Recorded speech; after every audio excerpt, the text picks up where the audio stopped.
Greetings. Come out, you black and tans, come out and fight me like a man. Show your wife how you won medals down in Flanders. Tell them how the IRA made you run like hell away. God, you're tone deaf. No, I can rap. That doesn't mean you're not tone deaf. Hi, my name is Willows. And my name is Tyler. And I am tone deaf. Welcome to the podcast that we call, and other people call it, I guess, Alcohol Beyond This Point, where we debate business topics and also other things, and then we're drunk, and sometimes we're not. Today is my second favorite holiday. Next to My own birthday. That's not a holiday. It is, according to the Satanic Bible. Cool. I also take it off every year, so whatever. St. Patrick's Day. Wow. Happy St. Paddy's Day with 2 D's, not 2 T's. If you spell with T's, you're wrong. Yeah, St. Paddy's Day with 2 T's sounds like your fat aunt. Well, there's some you're like, I didn't actually read the article, but there's an article that's like it's Paddy's, not Patties. I think it's like something in Ireland, like with T. I don't know, something. Whatever. Anyway, I don't fucking know. Happy St. Paddy's Day. If you're watching the video version of this podcast, you'll see that I'm wearing a large green top hat. You can watch that video version at youtube.com/votewillows. And you cannot see it, but I'm wearing a green 4-leaf clover socks. I didn't even see that. So this is the second St. Patrick's Day I'm spending COVID lockdown. But things have been getting a little bit better here. We're allowed to have 10 people outdoors in the backyard. So we're having a fire tonight with 10 people. So I made you take off work early so that we could do this before a few hours before we usually do it. It's costing me money today. You need to value here's something that Willows will never say again. You need to value your mental health over money, Tyler. I don't see the direct correlation, but... And also, yeah, back up your bullshit on that. Fuck off. No. Do as I say, not as I do. Mm-hmm. On the table here today, we got a bunch of Irish beer, and we got a bunch of, or not a bunch of, but, well, I guess a bunch. It is a bunch. 26 ounces of Irish whiskey as well. It's a good old bunch. We'll get more into that at the segment called Shot Collar. It's not bad sipping whiskey, actually. I'm Pleasantly surprised? I'm pleasantly surprised. It's actually I was good. saying that I can't sip whiskey unless it's if it's $38 a bottle or more, then I can sip it, and if it's anything under, then I can't. Yeah, this one was $34.99 regular price. But it was like on sale, right? On sale for $32. The massive sales we get here in lovely Manitoba. If you're listening to this from America or another country without a liquor monopoly, you'll be like, what? $2 off is a big fucking deal. When, like, for reference, a bottle of like Ciroc vodka is like $70 here.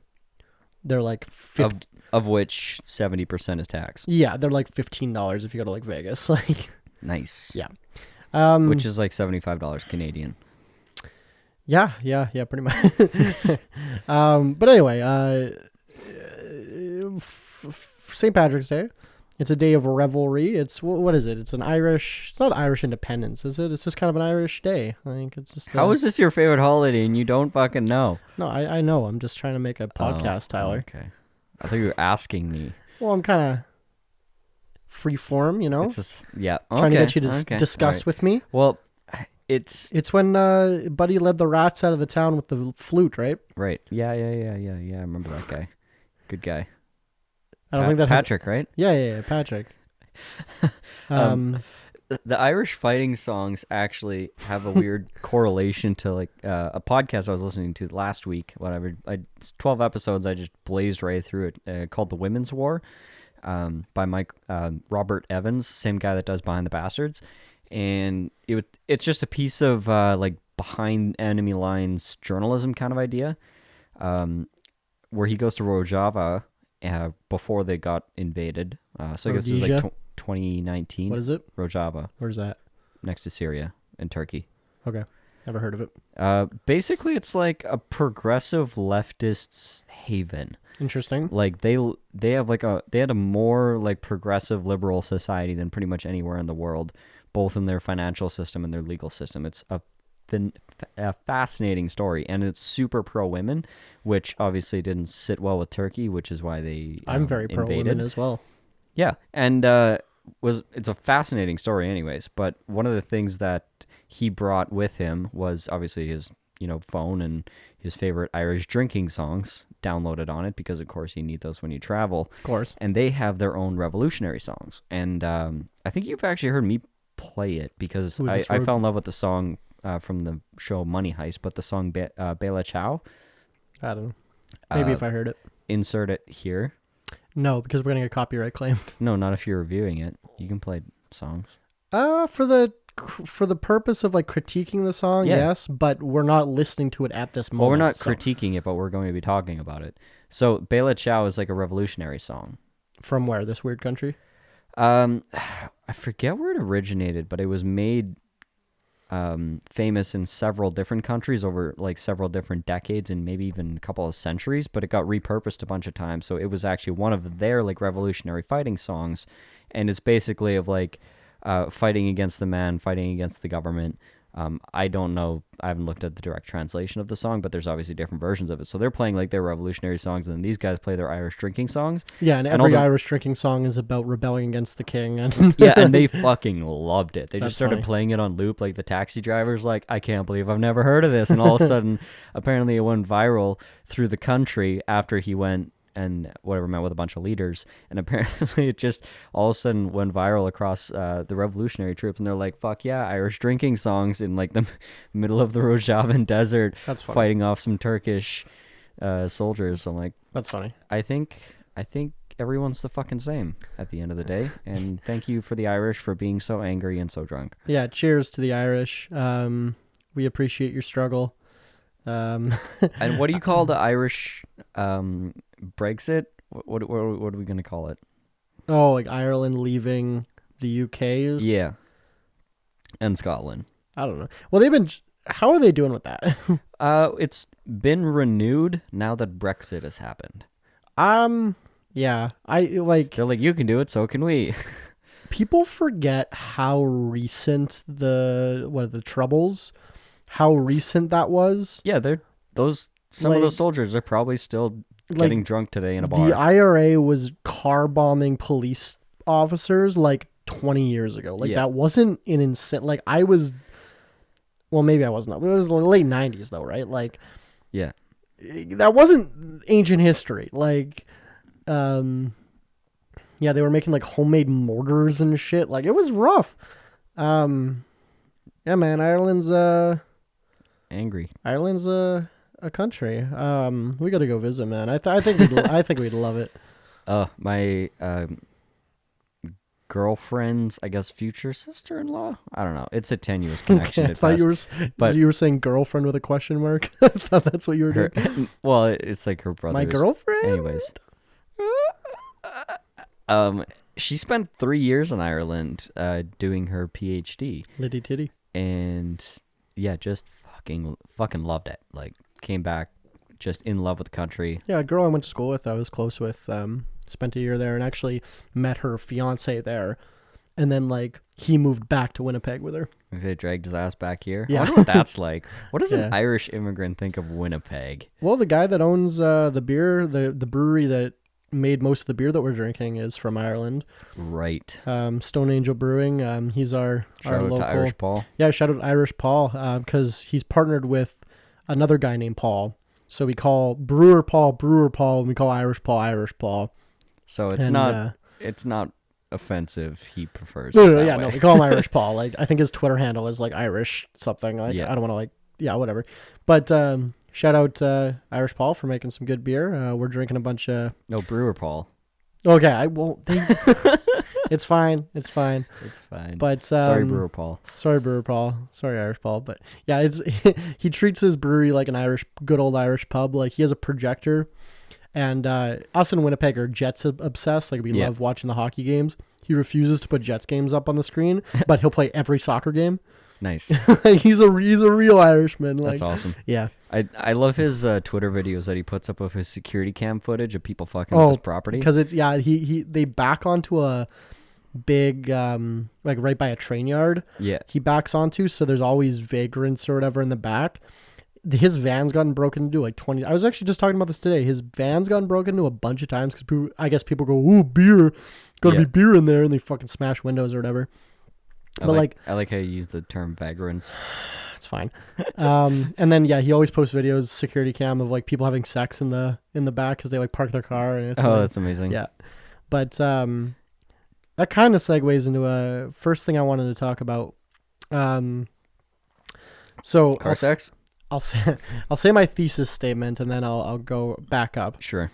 So my thesis statement was the pandemic has really, like, while it has killed a lot of, I don't want to say bad entrepreneurs, but maybe entrepreneurs that weren't ready for adversity, it's brought out the absolute creativity in good entrepreneurs. Sure. So today's St. Patrick's Day. It's one of the busiest day for pubs in the city, obviously, and pubs can't be they can be open right now, but you can only go with people in your own household. So obviously not very much traction, but you can be on a patio with people from not your household, even though it's 2 degrees, but it's Winnipeg, it's fine. So the guy that owns a chain or a couple locations of an Irish pub in the city here, I don't think you're allowed to like play music, like have live music at the events right now. So what he did was he got the band to pull up a pickup truck, and they're standing in the back of the pickup truck playing music. Nice. Off the property though. Yeah. So he's like, "Oh, not my property," and they're just playing music. I don't know. Yeah, give him a citation for noise. I don't know. Fuck off. When before 9, you can't, right? Like, so they've just been playing all day in this pickup truck. That's fantastic. Off the patio, right?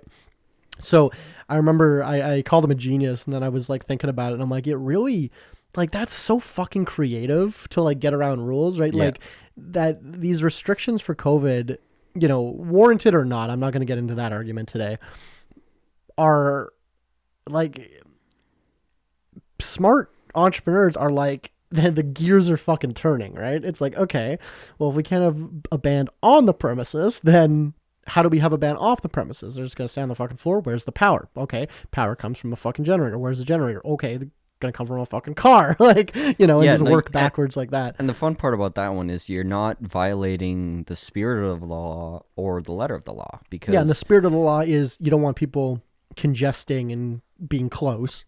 Yeah, I mean, no dance floor, obviously, but like... Yeah, you can't dance, but I mean, like, having them across the street, like, that's the fucking epitome of social distancing. Yeah, fuck off. Like, well, and they're on the other side of a fence. Right. Because it's a patio, right? Yeah. So, I don't see any problem with that. And like, I'm somebody who believes in the COVID rules. Most of the rules that we have, I think, are warranted. I think the only reason the province let restaurants and bars open a little bit is so they wouldn't have to bail us out. Yeah. Like, they can be like, "Oh no, sorry, we didn't give you any bail-in money. We let you open though." Yeah. Like, yeah, probably. Because if they just kept us closed, they would have had to give us like a grant to bail us out, right? Yeah, to make up for St. Paddy's Day. Yeah. Well, I've gotten $15,000 of grants from the province. Yeah, which is fantastic, but that ain't jack shit if you're a big pub. Well, it's barely shit for me. Like, that's not quite a month's of expenses, right? Like, it is what it is. But we opened my bar last week, and we actually had some people come in, so that's fun. Nice. Walk-ins are good. I said, like, if I have like one group a weekend, I'll be happy, because me and my partner are there already, so keeping the store open. So it's like not much more money to keep the fucking to keep the bar open. So what do you think is the right thing to do with this St. Paddy's Day? What do you mean? As a business owner. Oh, like, well, I mean, it depends on where you are and how the rules are and whatever, right? Obviously, but I want next St. Patrick's Day to let me fucking spit on my friends in a bar. So maybe let's just take this a little bit seriously for a little bit more. Yeah, get your fucking vaccine. Like, I visited my family this last weekend. Haven't seen them in like 6-7 weeks. And again, this is like, down in the Bible Belt, conservative Christian country. And I was talking to my family about, like, getting the vaccines and stuff like that. And both my mom and my sister are like, "No, I'm not getting that." I'm like, fucking hell.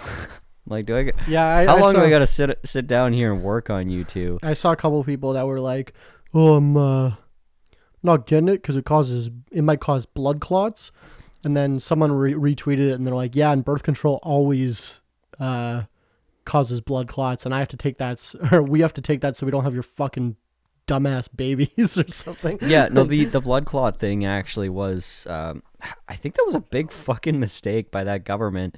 What country was it again? One of the EU countries. Anyways, they paused the AstraZeneca vaccine because of like an elevated rate of blood clots in people that had the vaccines. But after looking at the data for a couple of days, it was like such a rare form of blood clots, they actually didn't have any accurate data on what normal levels of those blood clots would be. It was like, oh, we usually have 3 cases a year. Now we had 4. So now we have a 33% increase in cases. And it's like, no, you put the needles in like 10 million arms and you had like 3 cases of blood clots of a rare disease that you don't even have data on. So, and then it wasn't correlated in any other area by any other government. So they're like, okay, this was kind of stupid to pause it. Now they put it back up. In their mind, they're like, hey, we're doing this out of an abundance of caution so the people will appreciate it. In reality, all the anti-vaxxers are like, blood clots, blood clots, blood clots. People that have never worried about blood clots in their fucking life. Right, yeah. It's like it was out of an absolute abundance of caution, and they cleared it within 3 days, and all everyone can think of now is fucking blood clots, and it wasn't even true. It was like, there's a difference between causation and correlation, because if 6 people got hit by a bus that also took a vaccine, that doesn't mean the vaccine causes bus deaths. That's what I saw. It's like, there were like 2 people that miscarried or something, and then they're like, oh, it causes miscarriages. It's like, no, like, people did, like, fucking 1/3 of pregnancies just get, or more, I think, just get fucking miscarried. They aren't recommending it for, I think, anyone that's pregnant. Well, get your fucking vaccine. Yeah. Fuck them kids. Just kidding. Yeah, and maybe you got it before you knew you were pregnant, kind of thing. But like, it's not. It's not fucking dangerous. Like the irony of these fucking people, these fat Americans that are saying, they're like, don't put that in your body. Yeah, it's dangerous. I don't want to get the vaccine because of my health. Like, fucking sucks a giant gulp and pops a cigarette. Like, we were talking about this today. They prefer the slow death. Oh yeah, but the small sizes like McDonald's and shit is large here. Oh, a Wendy's medium is hilarious. A Wendy's medium is like an extra large at a normal restaurant. You know, like a double big gulp at Sev here? Mm-hmm. That's like a large soda at like McDonald's apparently. Holy. Like my roommate they have to like modify the cup size so it fits into a cup holder. I was just gonna say that my roommate was in the States and he forgot and he ordered like a large because he's like, oh, I'm driving, you know, I'll get a big one. It wouldn't fit in his fucking cup holder. Yeah. Like literally. Like, yeah, they had to modify the American made cars. Like, that's so wild. I've got a 2004 Audi. Yeah. And tiny ass cup holders. Like, think about Europe makes it, you can't serve soda that big. No. Like, it's like illegal. I think here it's not illegal in Canada, but we just kind of don't. It's just frowned upon. It's just we just don't. Yeah. But in Europe, it's like you can get fucking $100,000 fines for serving anything over like a cup. I think like you can't have these big soda cups. Like over a liter, maybe. I think it's even smaller than that, dude. A liter's a fucking lot of soda. Like, I don't know, whatever. But just the irony of these fucking people being like, I'm not taking the fucking. Do you know? Like they're like, oh, I don't know what's in it. It's like, do you know what's fucking in your cheeseburger? You know what's in your fucking high fructose corn syrup? Do you have any idea like what you're putting in your fucking body? Like, I don't know. I have no sympathy for these fucking people. Like, yeah, and then there's the classic Twitter clapback of like some chick saying that and then like some other chick being like, I seen the guys that you that you date. You shouldn't be worried about what you put in your body. I saw one that's like, that's pretty cold. Yeah, it's the girl that snorts ketamine from some random guy in the bathroom of a rave that's like, I don't want to put this in my body. Like, it's like, what the fuck are you talking about? I don't know. What I just told my mom and my sister is obviously not the chick on ketamine. I'm like, let me handle the chick on ketamine. I'm like, literally just give everyone a peanut butter sandwich and the vaccine and tell me which one kills more people. That's fair. Like, It's a marvel. Well, It's an absolute incredible marvel of technology. The fact that they can even just give the entire population anything besides water, and doesn't kill and it doesn't everyone. kill a bunch of people. Yeah. Like at least like 1 or 2%. Like basically what COVID kills. Like I was thinking about the cognitive fucking dissonance from some of these people. Like,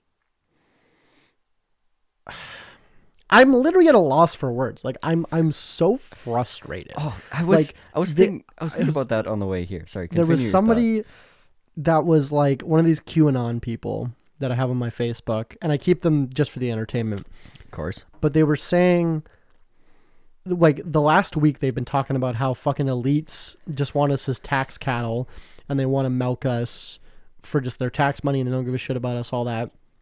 And now he's saying they're going to kill you with the vaccine.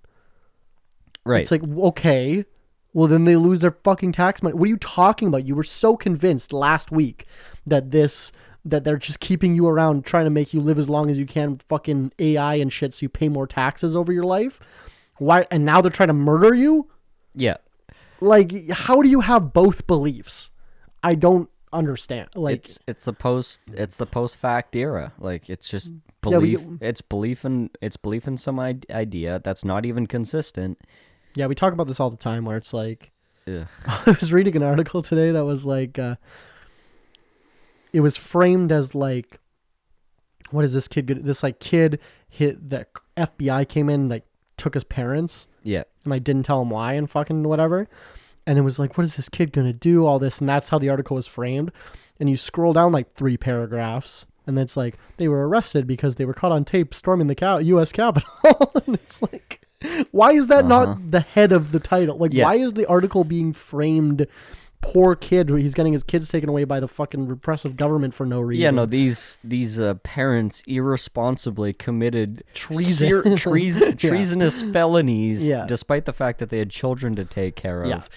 Like, But Oops. and that's definitely the But- government's fault for enforcing the law. but that's how news is framed, right? Like, and I'm a marketing guy, right? I do sales for a living.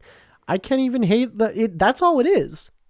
It's not even education. It's just marketing. You're trying to get clicks, right? Yeah. The way I frame everything I say in my business, it's like, oh, we're the, whatever, the first winery to do this or whatever, right? And it's like, well, that's technically true, but I'm kind of playing with my words, right? But I never lie. And that's what these fucking news stations do. They never lie to you, but they're Well, kind of what's said in the article. They used to not lie to you. Now they just fucking outright lie to you and never retract statements unless they have to. They'll like say a loud lie and a quiet retraction that nobody listens to. Yeah, at the like, bottom, and then they keep the lie article up, but then at the bottom, it's like footnote. Oh, actually, we've now come into fact that this didn't actually happen. right. But they keep the fucking lie article Clicks, up. baby. Well, do you think that inspired a lot of? Like, do you think that changed journalism? Obviously, the internet changed journalism, but I think journalism was always gotcha. because like, they always journalism used to like it was a foregone conclusion that it was a business for profit. Because with, they want with you to- gotcha headlines to sell papers. because they want you to buy the newspaper, so they put something interesting on the front page, and they're like continued on page 3, and then you have to fucking buy the paper, right? Yeah, like people used to look at something like the New York Times the same way that we look at something like eTalk today. It's like, extra, read all about it. exactly. It's just a bunch of salespeople hawking papers. Yeah. And it was assumed that there was bias, and that was good because the problem now is people assume that it's fucking true. So here's an interesting. Like Tucker Carlson, people take that motherfucker seriously, but it's just pure satire. The Epoch Times, Epoch, whatever that thing you were just talking about. I was reading into that the other day because I had heard of it, but I didn't know like what it was. It's a very far right leaning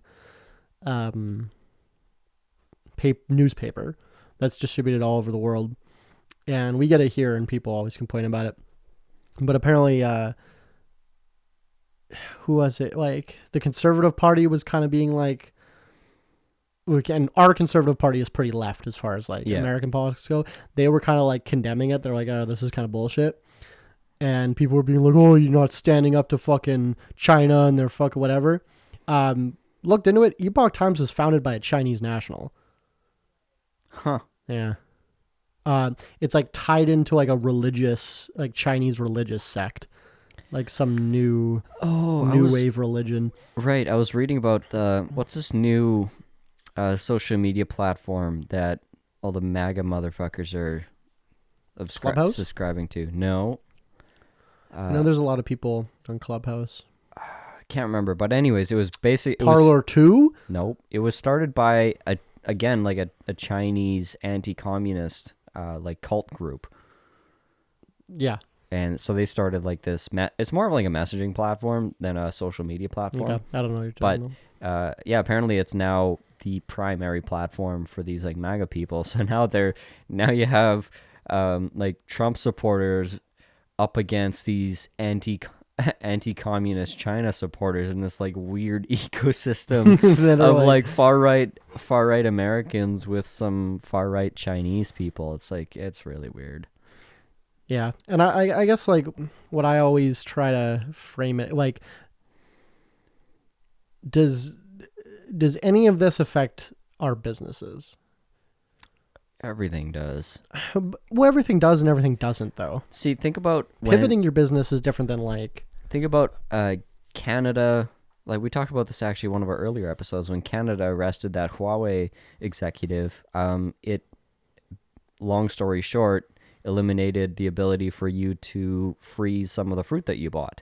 Yeah, it was a chain reaction because billions of dollars of like canola orders China buys a bunch of our canola, so my farmers were like had less storage space. Well, the orders were canceled, so they had a bumper supply of shit that couldn't hit the ports, so it had to be stored. Yeah, so their storage was all filled up, so then they moved the stuff from the dry storage to cold storage, and then the cold storage was all filled up, and then when I tried to buy like berries from cold storage, like, oh sorry, like our cold storage is filled. So that's an example of like chain reaction, but I mean there's nothing you can per se do about it. Yeah.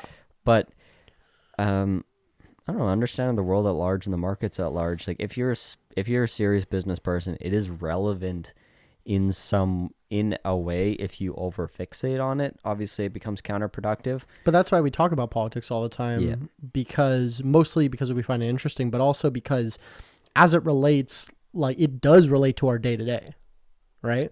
But we have the ability to kind of pivot in that space, right? Yeah.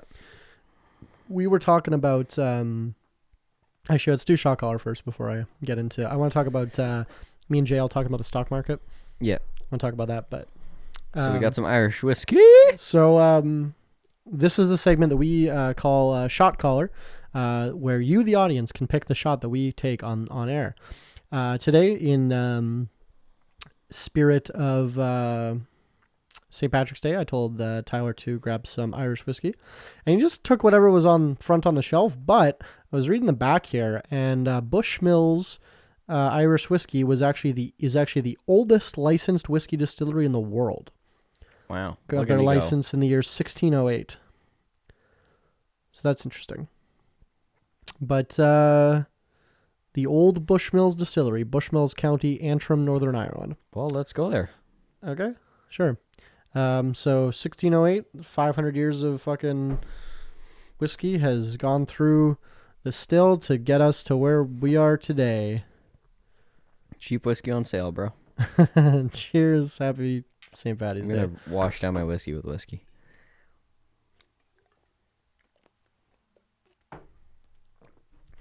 Oof. Actually, not a bad taste. I just chased whiskey with whiskey. I don't know how I feel about that. Not a bad taste, actually. I didn't even chase it. Yeah, it's pretty smooth. I like the taste, like I was saying earlier, I like the taste of whiskey, but more expensive whiskey. Yeah. Because when you start, this is like teetering. When you start getting this high, because I like the taste. It's like the cheapest whiskey of a good brand. Yeah, but the taste, you lose a lot of the taste when you have that burn, right? Yeah. But as soon as you get rid of that burn, mostly from age. Yeah. Or being used to the burn. Yeah. For me, like I don't feel a lot of the burn, or at least I can ignore it because I sip whiskey like probably 2-3 times a week. Yeah. I have like a couple bottles of like $120 bottles that I do on special occasions, but Yeah. I'm not doing it every night. I prefer I'm a beer guy. No shit. But yeah, so if you want to have us take a shot of something, let us know in the comments. So I want to talk about our. I started recently investing in the stock market. I put $1,000 in a free, no commission trading account. This isn't a sponsor, but shout out Wealth Simple. If you're in Canada, it's basically like Canada's. Well, simple trade. Oh yeah, Wealth Simple. Yeah, they're basically Canada's Robinhood. Yeah. Where you can trade on an app. It's really intuitive. It's also really good for like long-term, like index funds, ETFs, because and they have RSPs, they have another app called Wealth Simple Invest, right. Where you just give them as much money as you can, and they invested in a bunch of stocks for you, basically. Yeah. And then my account's made like 8% last year, I think. Like. Yeah, and you set your tolerance settings for risk and, versus how much time you want to spend, how much time you can leave the money in, blah blah blah. Yeah. So that's that. But then there's Wealth Simple Trade, which is you can just trade stocks. And the problem with, because like I've used like BMOs and RBCs, like stock trading, it's so you still have to like fill out like it's digital obviously, but you have to fill out the fucking like call order. Yeah. To like get stock, and it's like not intuitive, and there's no app, like good app, and it's like, oh, this is so annoying. But then you use this app and it's like, oh, this is the stock, here's a blurb about it, here's the price, oh, buy, okay, it's done. Like it's like I guess it's like Robinhood. It's like it's the like Amazon of buying stocks, where it's just they make it easy. Yeah, which the only reason banks are not competing is because they don't give a fuck. Yeah. But anyway, it's great. So shout out Wealth Simple Trade. But so I threw $1,000 in there, and I want to just see if I can do stuff, grow the $1,000. So our friend JL and us we were talking about. I think I talked about this on the last episode where we're talking about the Isramco or whatever. Yeah. And so I bought a bunch of Mexican marijuana companies, because marijuana in Mexico is getting fully decriminalized and legalized and regulated, right now. Yeah. So I did some research. I started reading articles about what American and Canadian marijuana companies have a leg up in Mexico, like have their distribution already set up. Yeah. And I made like 20% on some of these trades. So nice. Yeah, not too bad. But just about it's interesting to like be vindicated, like see data and analyze it, and then be like, okay, well, this is going to go up because of this, and then it does. Like, it's interesting. Yeah, I think there's a certain there's a certain point of stock trading where a good critical mind, basic understanding of principles of business and world politics and so on and so forth gets you to a certain point of returns, right? It's when you get to like the higher and higher levels, they're battling over like 1 or 2 or 3 or 4% points, but like against each other, but they're so far beyond the average consumer. Oh yeah, because they're trading $1 billion a trade. Like yeah, like a friend of mine is such a seasoned, I guess, and comfortable stock trader. He went out and got approved for a personal line of credit, or was like just offered a personal line of credit at a bank that he, I guess, had bought a couple of houses with. Like, hey, here's a POC of $60,000, or PLC, personal line of credit, personal of credit, PLOC, whatever the fuck. So I got a personal of credit. Yeah, the other day. That's fantastic. Thank you. Anyway. So, anyways, he took this line of credit, $60,000, bought a single stock. All $60,000. That's ballsy. Yeah, exactly. Bought a single stock, and yeah, exactly. His buddy, who's a banker, is like, "The fuck are you doing? Like, that's so stupid." He's like, "Man, you could have taken that $60,000 and like whatever paid off this other high interest whatever car loan that you have." He's got like a brand new BMW i8, and he's like, "No, I got this." He's like, I know what's gonna happen to the stock." Fucking 3X's. Pulls out like 180,000. After like a short period of time. It was a couple months, less than 6 months. and pulls out like his 180K, whatever, sells at the peak, and pays off his I-8, pays off the 60K loan, has like 80K left over, buys three more houses. Profit, baby. Like that was just like a stock that he was following for a while. He's like, I know, it was a penny stock. Like he's like, I know this company's gonna pop. And we're not recommending you do that. No, absolutely not. But this, I mean, he runs a company based on like advising people on like what kind of stocks to buy. But he's like, yeah, my average consumer does like 60% a year, and that's just guys that are enthusiasts. These aren't even professionals. These are fucking enthusiasts, and the bar is not that high to get to that point. It's never been easier to trade stocks with all these apps that are out now, Robinhood, Wealthsimple. Do you think this is going to make the system better, or do you think it'll break it? I like it. We had this conversation on the when we talked about the GameStop when Reddit broke Wall Street. I think that's fucking great.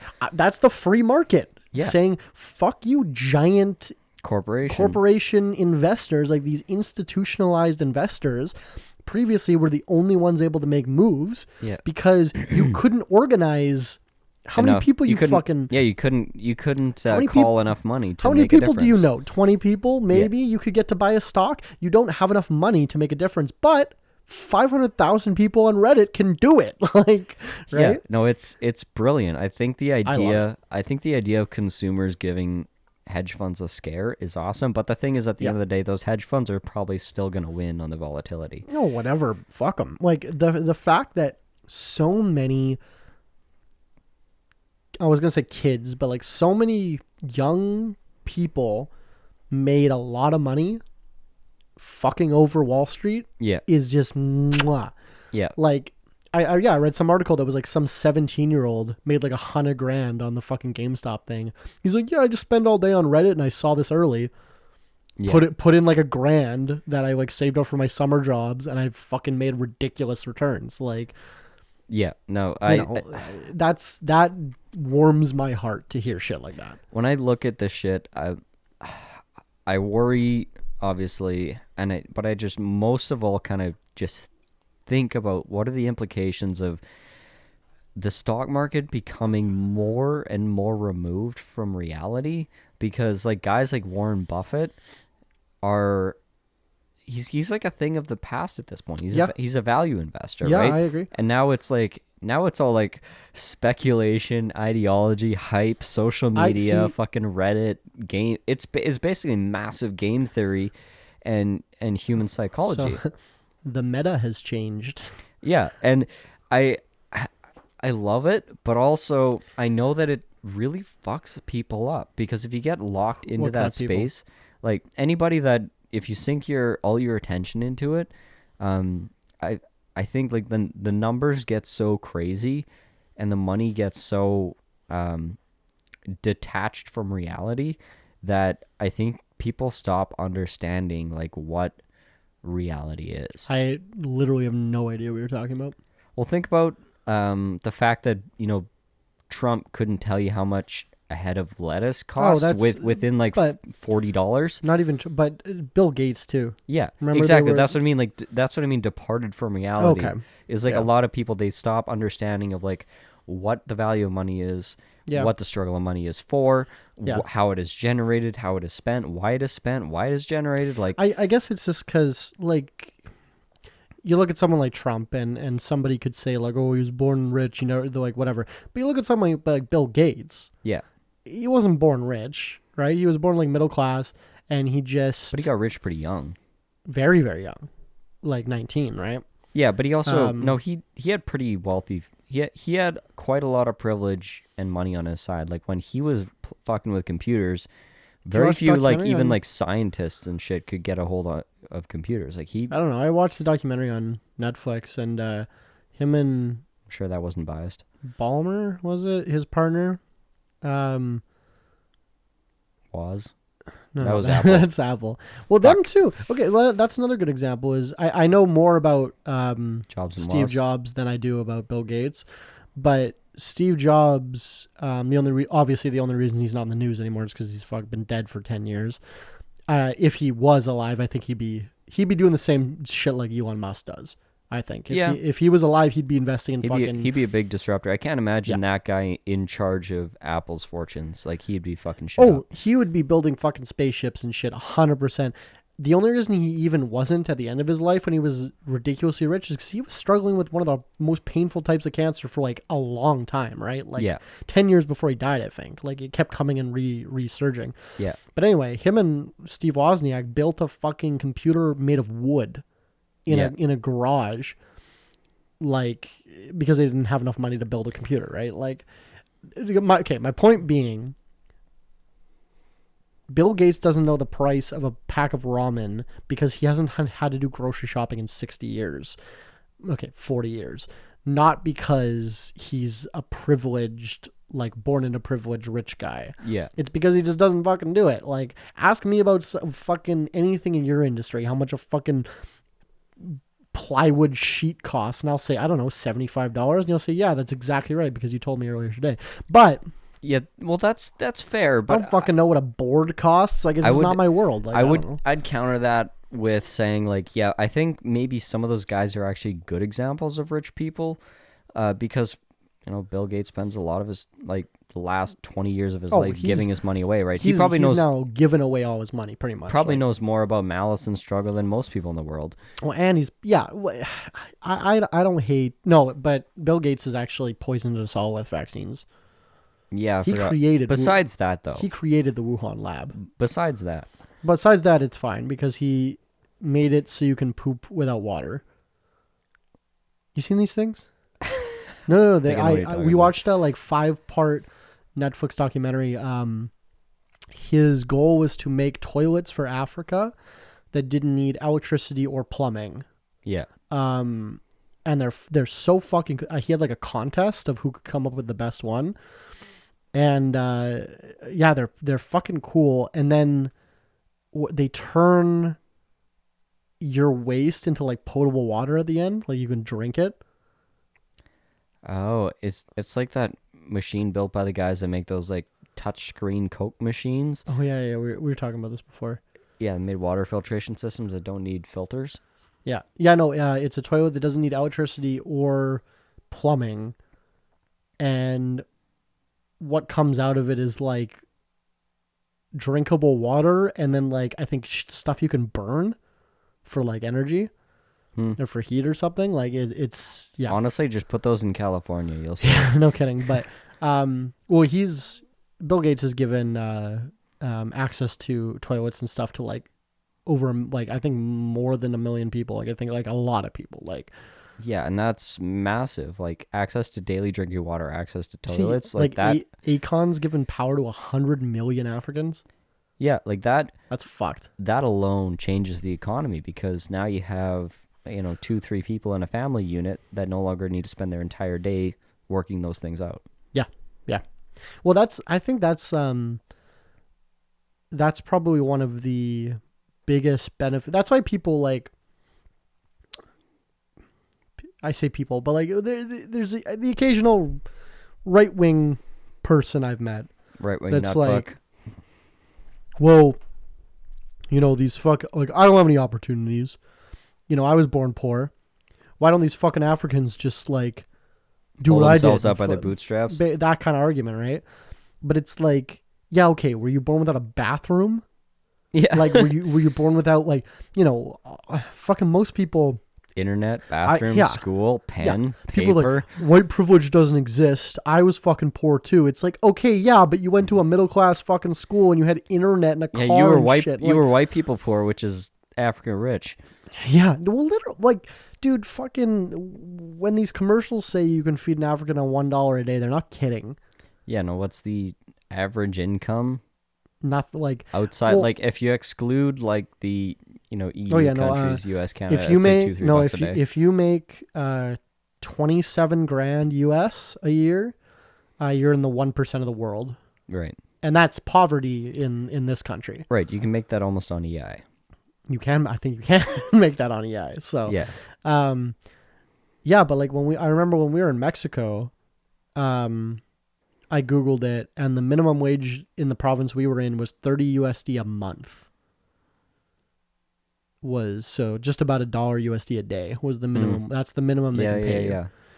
So, because I remember, like, I took out $500 in ones before we left, and I was tipping fucking everyone. Like, girl sat us, gave her $1. Fucking, guy brought us, every time he brought us drinks, give him $1.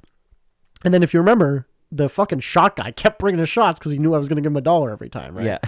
I love shot guy. I love that guy. 9:30 in the morning, he's like, drink this. We're like, what is this? He's like, shut the fuck up, just drink it. Well, we walk into the fucking Captain Morgan bar, which had nothing to do with the Captain Morgan trademark. It was just this pirate guy. Yeah. We walk in and he's like, come here. I think I don't know if you recognize us from the night before or whatever. He's like, come here. It's like 9 in the morning. He's like, you want a secret? We're like, what? Gives us this shot that looked cool. I took a picture of it. It was like green and red. Yeah. He's like, take this. And we're like, what is it? He's like, no, don't worry. It's good. And we're like, no, but like, what is it? He's like, it's fine. Just drink it. We're like, I'm like, what kind of alcohol at least? He's like, no. It was good. Yeah, which is like super illegal in this this province. That's like breaking 6 different liquor laws here. I love it. But could have been roofied. But remember, then we got food from the buffet, sat down, and he kept bringing us shots, and I kept tipping him. Right. Yeah. Because if you do the math, $30 a month minimum wage, right? Yeah. Is the equivalent of $1 a day, right? And if our minimum wage is $80 a day, $90 a day, right? About $12 an hour, about $90 a day. That's the equivalent of me tipping him like $90 every time. Oh God, I would love to just show up there with fives, a fistful of fives. Well, that's what my uncle does. Yeah. He goes actually. I don't know if to the resort we went to, but like that area, that group of resorts. Yeah. He goes every single year, and they all know him. They're like, oh, hey, like, whatever. He tips people, like, good money. Good money, $5, $10. But, and then when he leaves the thing, he'll, like, give people hundreds, like, to be like, thanks for looking after me all for the month, like, whatever. Yeah, he stays there for, like, a month He goes time. for, like, a month and a bit, every year. He tries to leave for all the cold, yeah. Yeah. But like, think about it. Like, I spent an extra $500 in tips because everything was free on the resort. I think I brought like $500 cash, spent it all. We spent a little bit on the taxi, and then we spent a little bit in town. We bought some souvenirs. Yeah. But all the drinks in the resort were free, and I tipped all that money. I didn't whatever. I'm like, okay, so I paid $2,500 instead of $2,000 for the fucking vacation, whatever. But that made such a huge difference in some of these people. Like, honestly, like. And now all those people have to sit at home. Not that I'm like virtue signaling and be like, oh, look how good I am giving fucking poor people money. No, that's like a pretty low. That's a pretty like average bar to set. But like now, now all those people are fucking sitting at home and the resort's empty. Nope. Mexico has no lockdown, no mask mandate, and the resorts are open. Well, okay, maybe they're open, but they're not busy. You'd be surprised. Traffic's down like crazy. Oh, yeah, of course. People aren't flying, right? Yeah, that sucks. That's really sad. What, that places relying on tourism are fucked? Yeah. I mean, if you're in a place like Mexico, it's like you never think tourism goes out of style, right? But yeah, hey, we got beaches on 7 sides of us. Like, yeah. How are we not going to be busy forever? So that brings me to my next thought of the insane amount of people at the U.S. border / children in cages that have been showing up. It's like it's like a 300 or 400% increase over this time last year. Well, and Biden just renamed the cages, but they're not actually different. No, they're actually building new facilities. But wow, new cages. No, it's like summer camp, but for criminals. You're a / immigrants. You're such a commie. No, no. What the difference is, like, it's got nothing to do with obviously the federal government, because the federal government doesn't actually impact that much about what Mexico does and is. No, the federal government absolutely impacts a lot. The president does not. Okay, fair.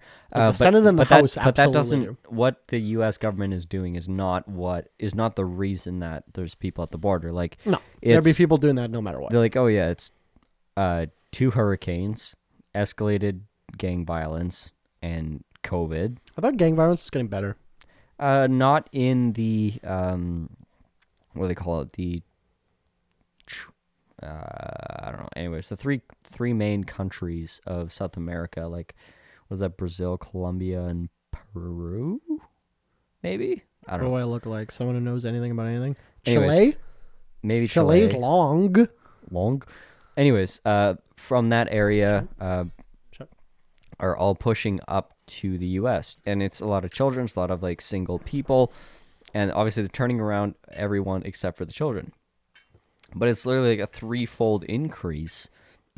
And they're trying to deal with this. It's like 10,000 kids at the border. It's like, holy fuck. Do the parents send their children knowing that they won't get turned away?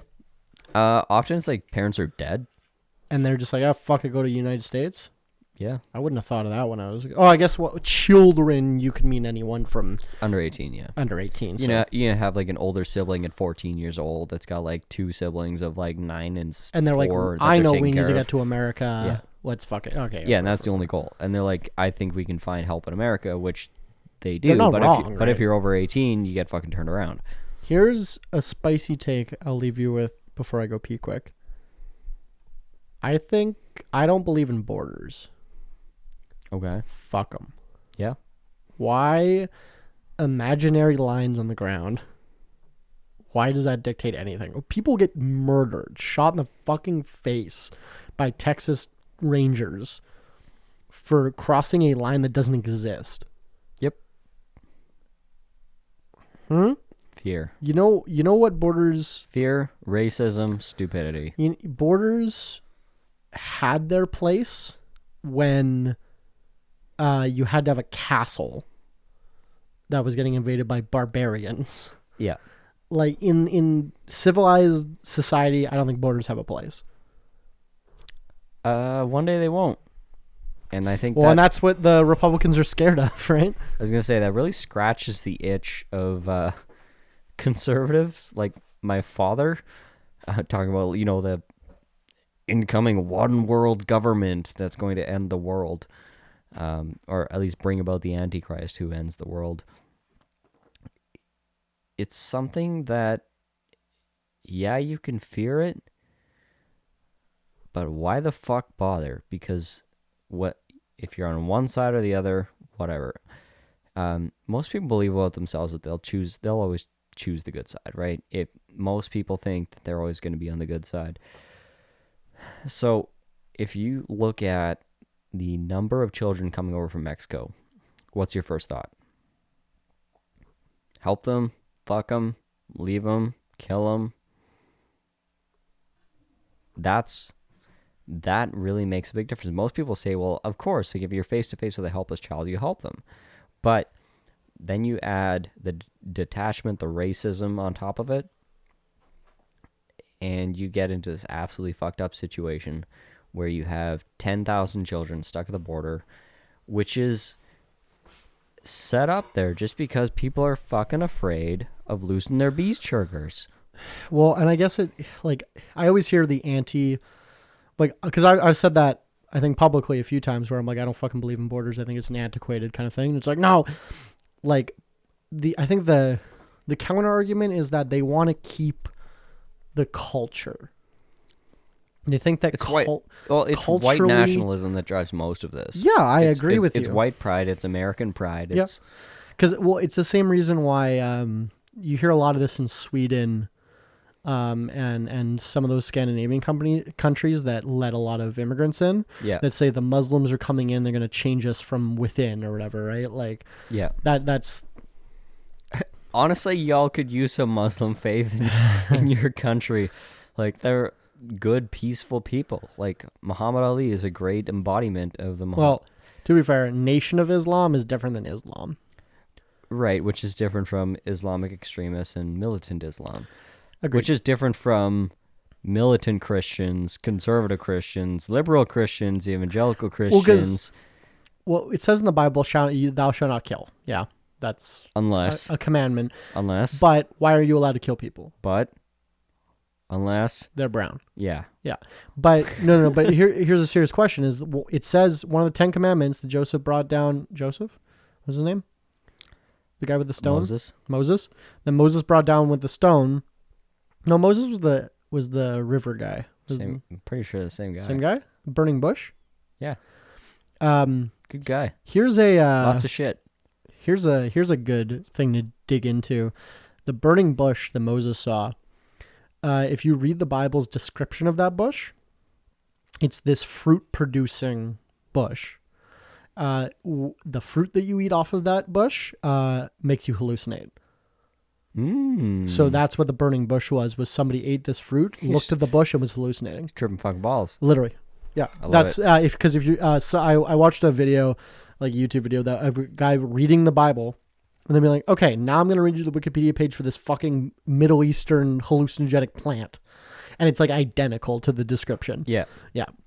Amazing. Anyway, but Buddy came down with the fucking stone and it said, do not kill people, yeah? Yeah. So how can anyone argue that? Well, that literal group of people, they went and conquered a land and a No nation. shit. They went to war. Yeah. Well, and what is so- like 20, 40 years later, they just went to war, genocided the people that were living in the land that they wanted, and now you have Israel. But I guess like you read that's a commandment, right? From God. That was God's words.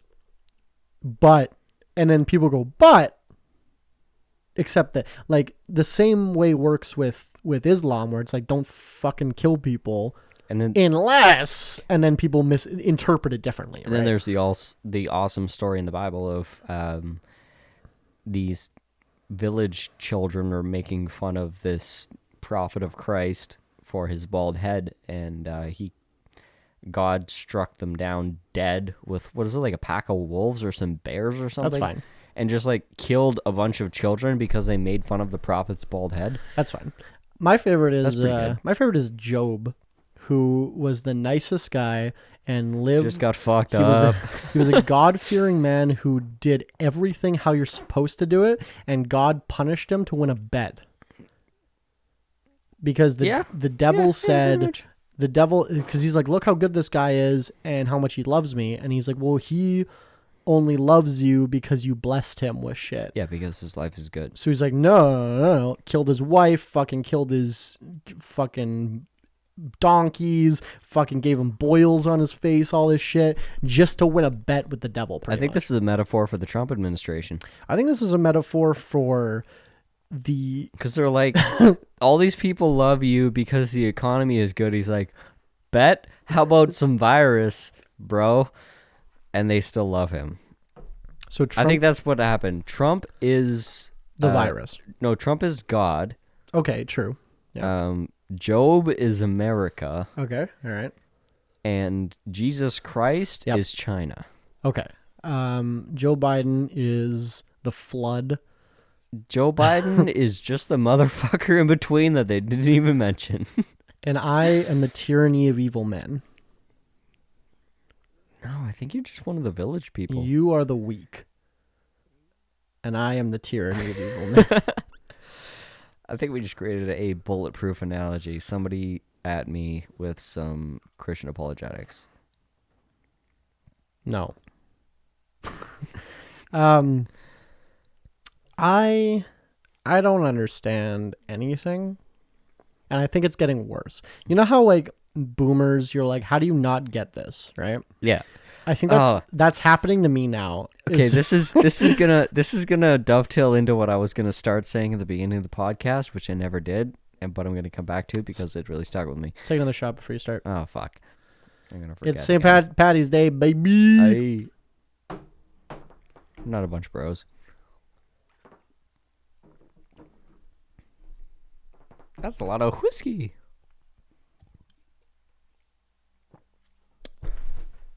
I didn't chase it, but I did the weird body flex thing. So that's pretty good. So I was driving here, for your information, down Marion over the tracks that are super fucking bumpy, and you're like, and your car almost goes off the road. Those illegal tracks. Yeah. So tangent, not tangent. Just note. We have a law in Canada that says if a train railway blocks traffic for a certain amount of time a day, you can't do it. You have to move it around. Yeah. Like we have 17 crossings in Winnipeg that break that law. Oh, I fucking believe that. And nobody does anything because if you know Winnipeg, we are a city of 1 million people with 100% surface streets. We don't have any overpasses. We don't have any fucking Yeah. freeways. We don't have anything like that. We're just a grid. Well, we're a grid. The Disraeli is kind of on. We're a grid with 7 other grids around it, shaped differently, with trains just going all through us, and nobody does anything. So that's your context. Go. It's fucking disaster. So anyways, driving along, and I'm like, one thing about my personality, I guess, we were doing the 16 personalities thing. I'm an ENTP debater or whatever. So am I. Yeah, and so is Willows. So is everyone else in our mastermind group, which is hilarious. Yeah, we have a mastermind group with the 4 of us, and we're all the exact same personality which makes type. sense. We're all debaters, right? Yeah, well, that's why we're friends, I think, is that... But me and you are slightly different. Yeah. But then we've done that other personality test that your office used to do. Right. And we're like slightly different. We're like all except the last one. Yeah, we're very variation of the same thing. But anyways, long story short, I'm the type of person that I like to be able to hold the belief or ideas of both sides of an argument in my mind at the same time. Yeah. And be able to argue against myself. I remember when I did the Myers-Briggs personality test for the first time, and I, like, at the end of the site, it gives you an explanation to the personality. Yeah. And I remember reading that. I was like 16, and I'm like, my life makes sense all of a sudden. Yeah, it's mind fuck. It's like, how can you not, how do you expect me to understand and I'm quoting from not quoting obviously, but I'm paraphrasing from the page. It's like, how can you expect someone to understand a problem without arguing both sides of the problem? That's how you understand it. And then I was like, that's why I'm a fucking devil's advocate. Like, that's why I'm always like, okay, but I constantly argue about shit I don't believe in. Yeah, just to, like being able to reverse perspective is so important. And yeah, agreed. So as I'm driving along, I just had this thought. I'm like, I am so far today from being able to understand the psyche of someone that votes for someone like Trump, even though I was pro-Trump when he got elected. I am and like still everything pro-Trump? Everything that he stands for, everything. Okay, I'm so far removed from that at this point. We're not Americans, so and whatever. I'm like, it's the ideology, right? It's symbolism everyone can understand and relate to. So I look at the way that I guess I'm thinking about the way that I look at the world right now. I'm like, I cannot reconcile those beliefs anymore. I look at those people, quote unquote, those people, there's your indicator, like fucking morons. I'm like, how can you believe this? How can you be so close-minded? How can you be so stupid? Like, these are the things that run through my mind when I think about politics. And I'm like, okay, I've become detached from that side and I've flipped to the other side, and that makes me upset.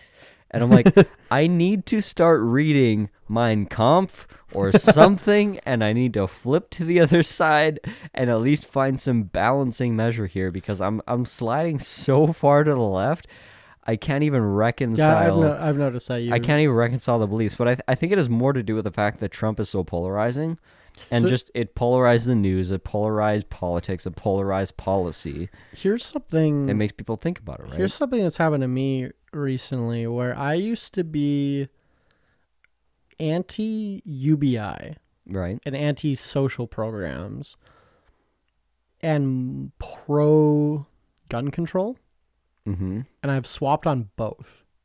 Okay. Which I promote buying bolt cutters and giving everyone money.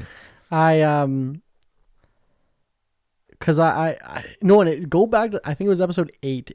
We were debating universal basic income. You honestly switched my fucking. I've had that debate with hundreds of people, not maybe not hundreds, but like 20 people about UBI, and I'm always against it because they approach it from like a left, where we need to help people, whatever. Yeah. Your line when you were debating it was the people that would be earning UBI contributing nothing in return are too dumb. Like they get a fucking job at McDonald's, they get fired for smoking weed and being late, and then they get another job. It's like, are they really contributing to the society? We should pay them to not fuck up corporations and shit. Because they just don't fit the model anymore. And I was literally like, wait, because a leftist will never say that to me, that that some people are dumb and we should just pay them to stay away from society. Here's a continuation of that argument. I loved it. I was listening to either Economist or The Daily today about the $15 an hour minimum wage. So the argument for it is pretty strong. The argument against it is really fragmented. I'm pro 15. Okay, well, so I'm idealistically pro abolishing minimum wage. Yeah, idealistically, yeah. But in the system we live in today, teach in school how to debate for a wage. Yeah, and you can teach every single student, be like, no, do not get a job that's under $15 minimum wage. And then the market will correct itself, because in at least in this city, I think all of Canada, you can't really get a job under $12 an hour. Yeah, no, the market does have its own. But America's just fucked. America's its own box. So, anyways, the point I was going to make is, in the states, they've done this in particular states due to activism. So shout out to whoever the fuck has been going crazy on that. Seattle's, I think $15 and yeah, there's a couple of states that are above the federal minimum wage. There's 22 states or 25 states that have gone above the federal. Seattle is a city. In where? Seattle, Washington. The state. Seattle, Washington. That's where Fraser's from. It's just south of Vancouver. It's the closest major city to Vancouver. Hello, Seattle. I'm listening. Anyways, the $15 minimum wage, any minimum wage increases in these cities that have had, state mandates, which is, same as whatever federal mandate would do. The idea of supply demand, which means you increase the wage to $15 or $10 or $12 and the demand decreases, right? That's actually not a direct correlation, not in the linear way that most people think. So the supply demand model doesn't actually apply to it. So if you increase the wage, jobs don't necessarily decrease by that amount. It doesn't affect it doesn't affect job count, it doesn't affect prices, and it doesn't affect the economy at large the way that you would assume. I have a few employees. I'm not some fucking Walmart, obviously, but I'm, I have we're 6 people. I pay starting $2 over minimum wage. Yeah. And then commissions. No, that's whole separate. I start my hourly wage $2 over minimum wage, just to make sure people are a good fit. I give them a raise after 3 months if they're a good fit, and then I pretty much give them $1 a year every year. And then last year, I introduced a bonus structure for my salespeople that they could earn up to $30 an hour. Yeah. If they were selling a certain amount, and I think 90% of the time they hit a bonus, whether it was $17 an hour, 25 bucks, whatever it was. Because it was a cash bonus. If you sold this many balls, you got a $50 cash bonus. Yeah. But I pay most of my people $20 an hour or more for. Not a single one of them has a university degree. And you're a small business I'm a small business with a narrow margin. With a very narrow margin. And could I have survived in 2017 if minimum wage was $15? I don't know. Because I have screenshots multiple times after paying rent at the end of the month. We were down to less than $1 in the bank account, more than once. You also have to keep in mind that this $15 an hour increase was supposed to occur over a number of years. So that was the other thing I was going to say, is that idealistically I want no minimum wage, because I think minimum wage is the government being oh yeah, you can pay people this amount. Yeah. I think it should just be nothing and the market should demand, but whatever, that's not going to happen.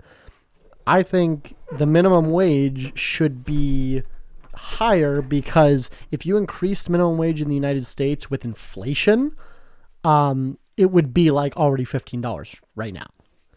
Because in Canada, I think, or every province has its own minimum wage, but if memory serves, Manitoba's is $11.25 or $11.75. That's the province we live in.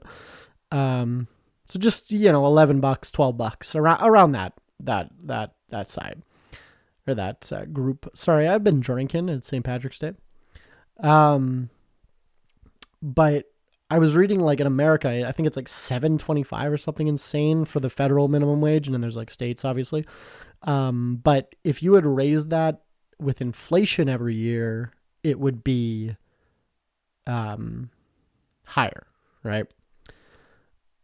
And I believe I'm like I'm always like inflation is a tax and all that, right? And I believe a lot of the reasons why like goods are so like tuition is a great example.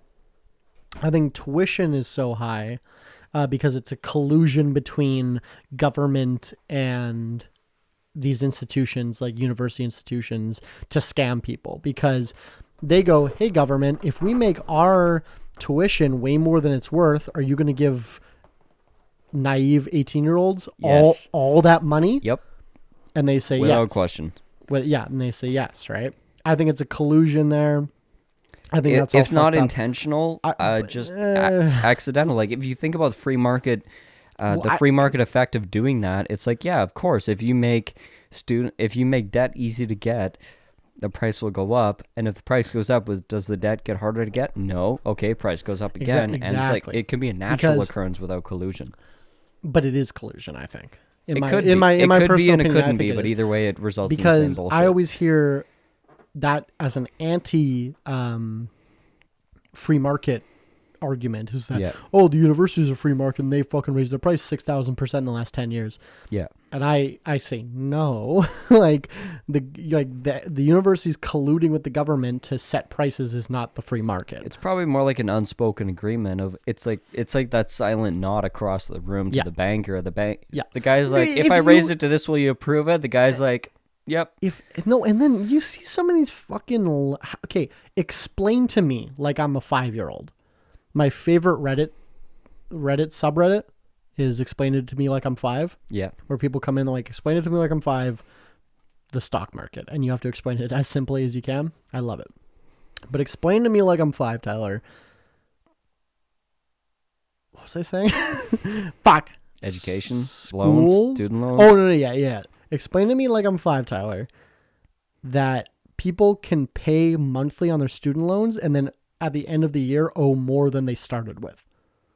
Minimum payments are less than interest accrued. How can minimum payments be less than interest accrued? Because student loans have their own rules. Yeah. And they supersede generations. Like Why you can literally die and you'll leave your family with That's not how debt. that works. No, it does. It's with student literally debt. It is. No, it's not. With student debt. Not in this country. In America. Okay. Well, in this country, debt does not pass. You cannot bankrupt out of it, and you cannot die. Yeah, you can't bankrupt. That's fucked too. You can't bankrupt out of it. So here's you can in Canada, you could do a fucking consumer proposal, which is short of bankruptcy, and you can still get out of it. Like in the States, you can't even bankrupt out of it. You can't even die out of it. Who would take a loan with minimum payments less than the interest accrued? People that have guaranteed returns. Like, here's one of the things about China that is very interesting, where they have multi-generational mortgages, where their mortgages and their housing prices are so high as compared to their income. You have a 200-year mortgage. No, it's like they're like 75, 80-year mortgages, which are intended to supersede the generation that applies for it. And under the idea that your kids will also pay for it? Yeah, 2 to 3 generations down. Why is down, China's real estate expensive? It's a third world country. It's specific areas. Like you'll pay $1 million for a 1-bedroom in Hong Kong. Hong Kong's not part of China, but okay. Sorry. Shanghai. Beijing. Yeah. Hong Kong is China. So Hong Kong was leased by the British for now it's China. 99 years. It's its own state though. Not anymore. No. I think it is still. It's two. And we're about to have like a big problem because like the lease is expiring. It's 2 systems, 1 country, but China has violated that and advanced their control of it by the tune of like 40 years. Well, and that was that whole protest that were happening where the guys were doing the laser pointers and the fucking motion detector cameras. Yeah. That was lit. Yeah, but Hong Kong is effectively a part of the Communist Party now. But anyways, What am I thinking of? Taiwan is its own thing? Taiwan is its own thing. Yeah. But I think that's the thing. No, because they both called themselves China. Taiwan's like, we're the real China. China's like, no, we're the real China. And Taiwan's smaller. That's why so I think like Taiwan has like the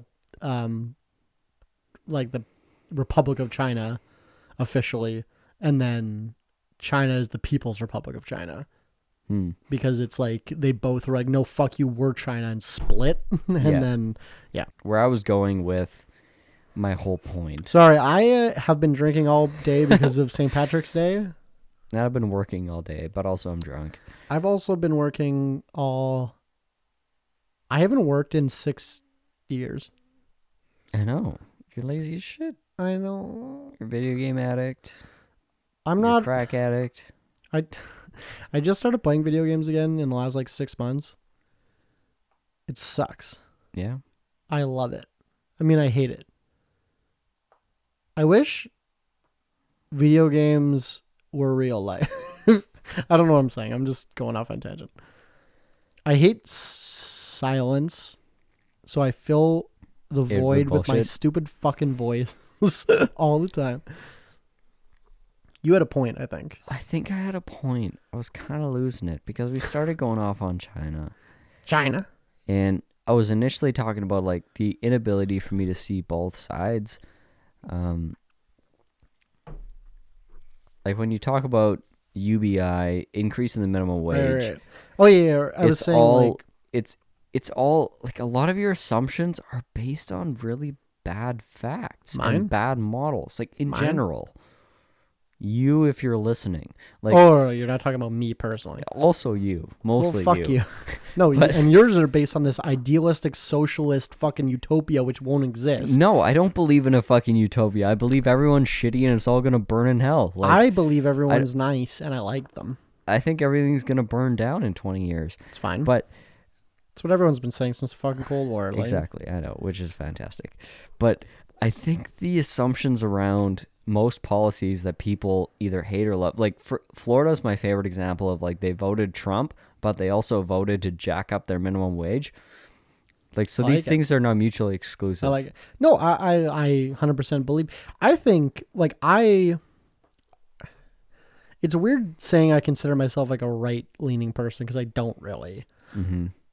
But I probably support a lot of I'm an abolitionist. I don't want the government to exist, but yeah, you're a I'm an anarchist. Anarcho-capitalist is what I call you. Yeah, more or less. You're an anarchist and a capitalist, so I call you an anarcho-capitalist because that's what you are. You're both of those things. That's like what Rojava is built on. No, I know, but you don't know that. You don't know Rojava. I'm even like a practical anarcho-capitalist, but I'm also like, I would love to live on like a commune where I just made wine. So you're saying you wish you were Hutterite? No, I'm just saying. I'm saying I would adapt to anything. I think you make a great Hutterite. That hat tells me you would make a great Hutterite. Thank you. You'd be a savage motherfucker. You'd have like 4 wives, like a Mormon, but you're a Hutterite. Sure. You'd be the cult leader. You'd also make, instead of like CNC machined aluminum, you'd be making booze. I don't know if this is compliments cocaine. or not, but I like it anyway. I support probably a lot of right policies, maybe one could say. Well, Canadian right. Canadian right policies. American left. But at the same time, I don't want... Dude, I don't know. I just don't want people... There's a quote from somebody somewhere that I read that said, like, I want people to be housed, I want them to have food, I want them all that, but the government has historically been poor at providing those things. Mm-hmm. Our government and the United States government, pisses money away on nothing. For fun. For nothing. Like, for literally nothing, right?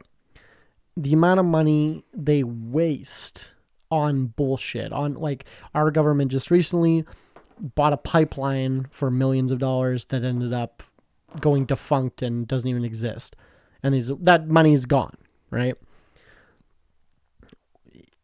how much does it cost to fucking build a warehouse or buy a warehouse? Right?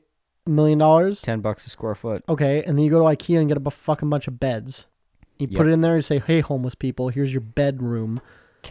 Yeah, we were talking about this last episode. Cancel the Winnipeg police helicopter and get a fucking warehouse staffed with people to help people, and you will get chaotic neutral. If the government, at best, if the government cared, they could do it. Yeah. No question. You know what they could do? They can make a law that says, okay, grocery stores, you can't fucking throw away your shit anymore. You got to feed it to people.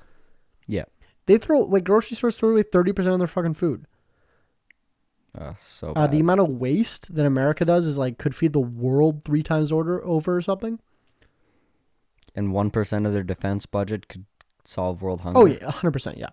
So people are just shitty, man. But here's why I am on the right. I get I don't identify myself as on the right, but this is why people would consider me on the right and not on the left, is because I don't think giving government more power is going to help I think it's going to make it worse. Anti-government can also be far left, which is, we always talk about horseshoe theory. Yeah, I think you're left/extreme far left.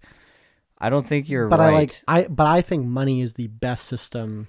I think capitalism is the best system. I think people having a system, a point system that they strive for, I think that's the best system. Yeah, but if you talk to the right leftists, they'll agree with you and say, yes, there's meritocracy is important. Sure, yeah. But which is why I don't like to identify myself as... The manipulation of a capitalist where that meritocracy is 98% controlled by an individual and the other 2% is fought over by the other 98%, that's why people are anti-capitalist, because people like Elon Musk can lose in a day what an entire country strives to earn in a year. But I always say corporatism is not the same as capitalism. These giant corporations that get bailed out by the fucking U.S. government, that is not capitalism. The free market doesn't bail out banks, doesn't bail out airlines, doesn't bail you out when you're fucking doing shitty, doesn't pass laws because your lobbyists need you to pass laws. The free market is what people want to buy. Yeah, but capitalism hasn't resulted in a free market. It's resulted in the market that we see today. Yeah, which is controlled by lobbyists. And real socialism has never been tried, right? Right. You can make the argument. It's all fucking wrong. I agree. Socialism is bullshit. Communism is fucking wrong. Capitalism is broken. Real capitalism has never been tried. Yeah. There you go. And that's why I don't like to identify myself as any political group, because it's all fucked. Yeah, I don't believe I hate them all. I don't believe in any of it. Christ. This is exhausting. I'm exhausted. Are you exhausted? I am just getting fucking started, buddy. Emotionally. It's exhausting. Well, I'm sorry to anyone listening to this and you're like, I think I get what I stand for, and now you're like, no, maybe I don't. Maybe I don't. And that's exactly the point. That's the point. Well, I want you to never know where you stand. Well, it's 6:58. I told people to be over by 7 for the weird social distance get together. But we made this a segment. We're going to do our business tip of the day. I have one, so you can think of yours. It relates to I can't believe I remembered this, but it relates to the stock market conversation I was having before. It's going to be a really cliche, simple one, but then I'm going to get into it. Buy low, sell high. Fantastic advice, Willows. And as another part of that, you haven't lost until you sell. So, biggest thing about the stock market, if you're I'm starting to play with it now. This $1,000 that I threw in, I am okay with losing. But you're treating it like $100,000. Oh yeah, no, I'm treating it very seriously. I'm making buys, but I'm being aggressive. I'm buying on trends, whatever. But never invest money that you're not okay losing. Yeah. If you can't lose it, if you're gonna be fucked, buy a GIC. Do not invest money that you can't lose. Buy low, sell high. That's your only fucking, with commission-free trading, like on Wealthsimple or Robinhood, that you can buy and sell stocks in 5 minutes, right? Because you don't have to call your broker, you don't have to pay a $10, $20 fee, right? That's a big thing is why people can't day trade. Hashtag 2RIP. Yeah, well, people could historically not day trade if they didn't have like $100,000. Yeah. Because if you're trading $100 but you're paying a $20 fee, It did make sense. that's fucking 40% of what you're And there's certain commodity markets where you can't even buy if you have less than $100,000 per order. Exactly. So, but now because commission-free trading and shit, you can day trade with $1,000. Yeah. No question. So, your stock goes up 5%, you can sell it in 5 minutes, and make money, right? Yeah. You don't have to be fucking, whatever. And yeah, just weather the storm, because if COVID has taught us anything, the fucking market is volatile and the world will fix itself. You don't lose until you sell. You haven't got that loss until you fucking admit defeat. That might be contradicting my other statement, but you have a bad... The kid, just Google it if you want more information, but there's a kid on Robinhood that killed himself. Yeah. Because he saw all this loss. He lost all his money or whatever, and he ended up killing himself. But the market recovers, man. It's a pandemic. I think the market will recover. That actually ties into my advice, which is... there you go. Buy low, sell high. Don't invest money you don't want to lose. And... you haven't lost until you sell. Those are my business tips of the day. Now here's my co-host Tyler Bergen. I would say of my last week, bad days are real, but rarely are as bad as they look or feel. So don't make decisions on bad days. Don't make phone calls on bad days. Don't change your mind on bad days. Or good days, for that matter. Yeah, that's kind of... switch out bad days for good days. Don't make a decision... if you're making a decision that you're split on, have sex, and then reevaluate the decision. That's another good measure. And 50% of the time, you'll change your mind. Yeah. When you have your head cleared. And 50-50 equals real science. So... I'm falling all over the place here. Don't make decisions on bad days because they are going to look a lot different in, the next day or the day after that. I think having a partner helps with that. Having friends to bounce ideas off of. Do we have friends? No. Helps with that. And just don't freak the fuck out when shit goes badly because, give it a couple days and your creative juices will start going, and you'll find some way through it, around it, and to maybe even profit from it, because the ability to deal with those emotions is what sets good entrepreneurs apart from the bad and the great ones from the good. Every time you come against great adversity, just think about this. This is another opportunity that someone else is going to fumble and I'm going to nail. So just embrace it, believe in it. Do your best. No matter how stupid it feels. And do your fucking best, because we're not expecting you to be fucking Superman every time. Everyone feels stupid sometimes. Everyone feels like they've been taken advantage. Everyone feels over their head. Everyone feels like they don't know what they're doing at some point. And your ability to deal with that feeling is going to decide whether or not you deserve to be in the business you're in. That was profound. Mic drop. Mic not drop because it's on a stand. It's on a stand. Thank you for listening to Alcohol Beyond This Point. This was a St. Patrick's Day podcast. My name is Willows Podcast. And my name is Tyler, not podcast. Vote Willows, VOTEWILOWS on everything. Tyler _Scram the Builder. Thank you. And that's a good running joke. Alcohol Beyond This Point on Instagram. Alcohol Beyond This Point podcast on Facebook. At VOTEWILOWS on the YouTube. If you want to watch the video version of this podcast, which is up every week at the same time as Spotify owners. I know I did do the plug when I talked about the hat. Fuck. I do one every episode. I try. Fuck me, I forgot. Missed it. Okay, now we're going to go get smashed and smash, probably. Wait. Speak for yourself. Damn it. Wait. Speak for yourself. yourself. I'm like, I'm the one with the girlfriend. Wait. Wait. Skra.